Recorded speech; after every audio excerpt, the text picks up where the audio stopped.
In linguistics, language death occurs when a language loses its last native speaker. By extension, language extinction is when the language is no longer known, including by second language speakers. Other similar terms include linguicide, the death of a language from natural or political causes, and rarely glottophagy, the absorption or replacement of a minor language by a major language.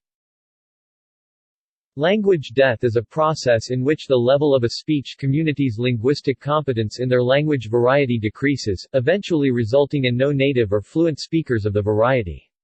Language death can affect any language form, including dialects. Language death should not be confused with language attrition, also called language loss, which describes the loss of proficiency in a first language of an individual. In the modern period, c. 1500 CE present, following the rise of colonialism, language death has typically resulted from the process of cultural assimilation leading to language shift and the gradual abandonment of a native language in favor of a foreign lingua franca, largely those of European countries. As of the 2000s, a total of roughly 7,000 natively spoken languages existed worldwide. Most of these are minor languages in danger of extinction. One estimate published in 2004 expected that some 90% of the currently spoken languages will have become extinct by 2050. Types.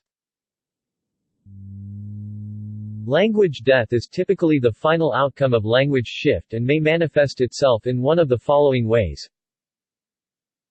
Gradual language death, slowly, over a period of time.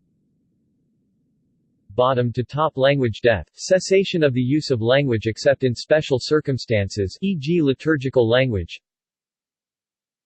Top-to-bottom language death, when language shift begins in a high-level environment such as the government. Radical language death, the disappearance of a language when all speakers of the language cease to speak the language.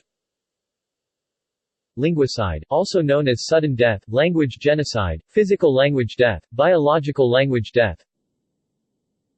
Language attrition, the loss of proficiency in a language at the individual level. The most common process leading to language death is one in which a community of speakers of one language becomes bilingual with another language, and gradually shifts allegiance to the second language until they cease to use their original, heritage language. This is a process of assimilation which may be voluntary or may be forced upon a population. Speakers of some languages, particularly regional or minority languages, may decide to abandon them based on economic or utilitarian grounds, in favor of languages regarded as having greater utility or prestige. Languages with a small, geographically isolated population of speakers can die when their speakers are wiped out by genocide, disease, or natural disaster. Definition. A language is often declared to be dead even before the last native speaker of the language has died. If there are only a few elderly speakers of a language remaining, and they no longer use that language for communication, then the language is effectively dead. A language that has reached such a reduced stage of use is generally considered moribund. Half of the spoken languages of the world are not being taught to new generations of children. Once a language is no longer a native language, that is, if no children are being socialized into it as their primary language, the process of transmission is ended and the language itself will not survive past the current generations.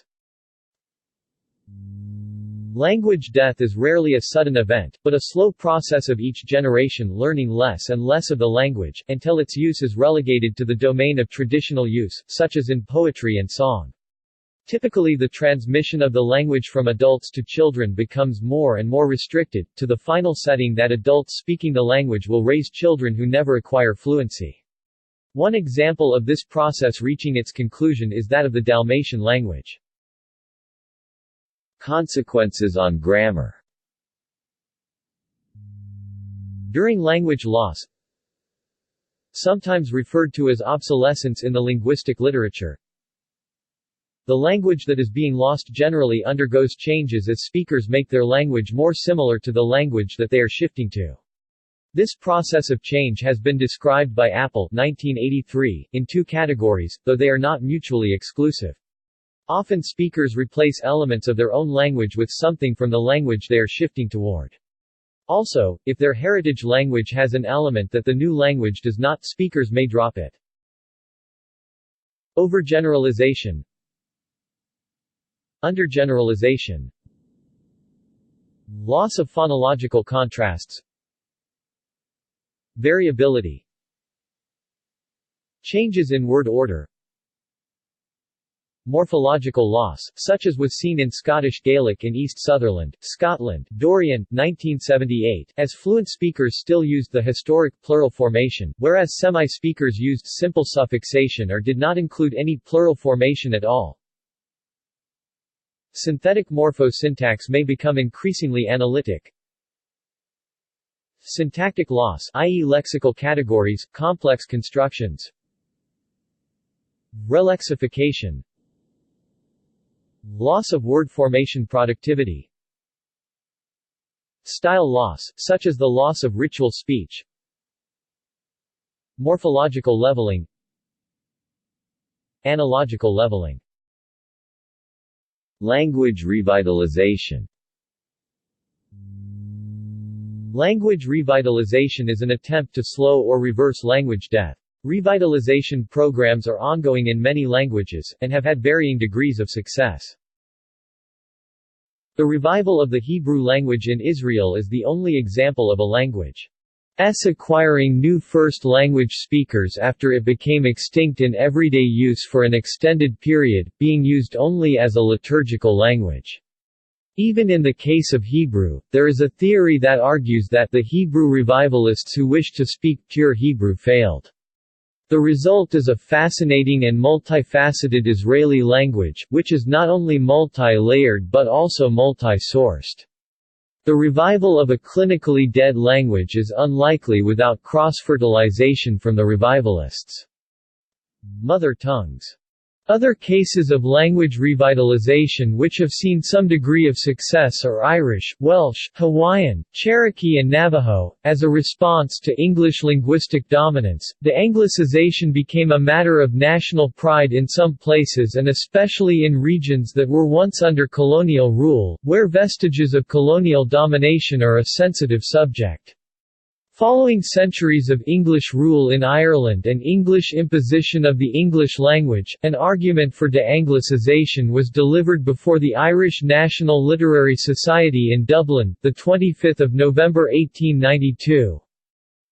When we speak of the necessity for de-Anglicizing the Irish nation, we mean it, not as a protest against imitating what is best in the English people, for that would be absurd, but rather to show the folly of neglecting what is Irish, and hastening to adopt, pell-mell, and indiscriminately, everything that is English, simply because it is English. Language was one of the features of Anglicization in Ireland, although it never died out and became an official language after independence. Irish had lost its status as the island's principal vernacular to become a minority language during the period of English rule. Similarly, in North America, indigenous languages have been replaced by those of the colonists. According to Gilad Zuckerman, language reclamation will become increasingly relevant as people seek to recover their cultural autonomy, empower their spiritual and intellectual sovereignty, and improve well-being. There are various ethical, aesthetic and utilitarian benefits of language revival. For example, historical justice, diversity and employability, respectively. Factors that prevent language death. Google launched the Endangered Languages Project aimed at helping preserve languages that are at risk of extinction. Its goal is to compile up-to-date information about endangered languages and share the latest research about them. Anthropologist Akira Yamamoto has identified 9 factors that he believes will help prevent language death. There must be a dominant culture that favors linguistic diversity. The endangered community must possess an ethnic identity that is strong enough to encourage language preservation. The creation and promotion of programs that educate students on the endangered language and culture. The creation of school programs that are both bilingual and bicultural. For native speakers to receive teacher training. The endangered speech community must be completely involved. There must be language materials created that are easy to use. the language must have written materials that encompass new and traditional content. The language must be used in new environments and the areas the language is used, both old and new, must be strengthened. Dead languages. Linguists distinguish between language death and the process where a language becomes a dead language through normal language change, a linguistic phenomenon analogous to pseudo-extinction. This happens when a language in the course of its normal development gradually morphs into something that is then recognized as a separate, different language, leaving the old form with no native speakers. Thus, for example, Old English may be regarded as a dead language, although it changed and developed into Middle English, Early Modern English and Modern English. Dialects of a language can also die, contributing to the overall language death. For example, the Ainu language is slowly dying. The UNESCO Atlas of the World's Languages in Danger lists Hokkaido Ainu as critically endangered with 15 speakers, and both Sakhalin and Kuril Ainu as extinct. Language change.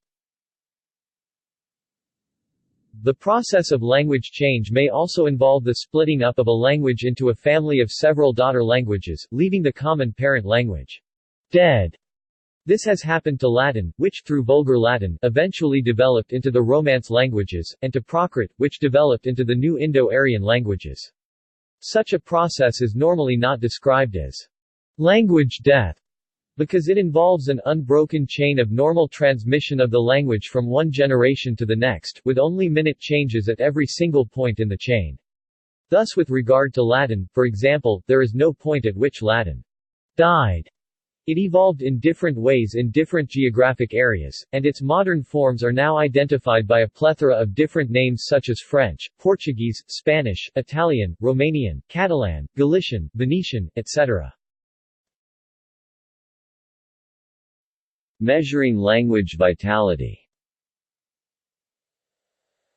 Except in case of linguicide, languages do not suddenly become extinct, they become moribund as the community of speakers gradually shifts to using other languages. As speakers shift, there are discernible, if subtle, changes in language behavior. These changes in behavior lead to a change of linguistic vitality in the community. There are a variety of systems that have been proposed for measuring the vitality of a language in a community. One of the earliest is GIDS Graded Intergenerational Disruption Scale, proposed by Joshua Fishman in 1991. A noteworthy publishing milestone in measuring language vitality is an entire issue of Journal of Multilingual and Multicultural Development devoted to the study of ethnolinguistic vitality, Volume 32.2, 2011, with several authors presenting their own tools for measuring language vitality. A number of other published works on measuring language vitality have been published, prepared by authors with varying situations and applications in mind. These include works by Ariane Dwyer, Martin Ahala, M. Lynn Landwehr, Mark Karen, Andras Kornai, and Paul Lewis and Gary Simons. See also references. Further reading. External links. Lost Tongues and the Politics of Language Endangerment. Languages don't kill languages, speakers do. Language endangerment, what have pride and prestige got to do with it? PDF. Language Birth and Death. PDF. Globalization and the Myth of Killer Languages, what's really going on? PDF. Wall Street Journal on Language Death. International Symposium on Linguistic Rights in the World, The Current Situation, United Nations, Geneva, 24 April 2008.